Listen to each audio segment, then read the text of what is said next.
आज आपण तोंडी लावण्यासाठी एक प्रकार करतोय। तोंडी लावण्याचा एक प्रकार शेंगदाण्याची चटणी। इथे मी कढई तापत ठेवली आहे। कढई गरम झाली आहे, त्यात आपण एक बाउल मी शेंगदाणे घेतले, भाजून घेऊ चांगले।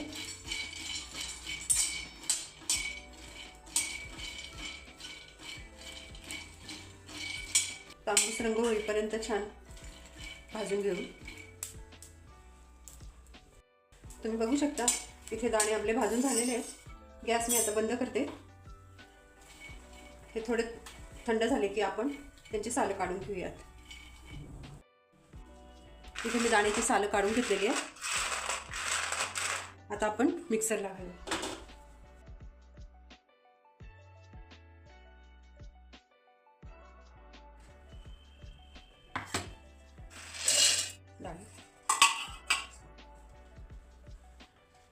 जिरे, एक चमचा जिरे घेतले,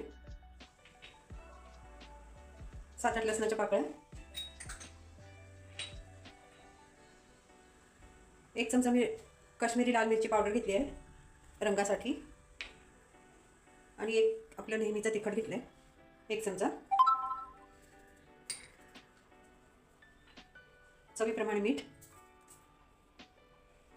आता हे मिक्सरला फिरवून घेऊया। दाण्याची चटणी तयार। व्हिडिओ आवडला असेल तर लाईक, शेअर, सबस्क्राईब करा। व्हिडिओ बघितल्याबद्दल थँक्यू।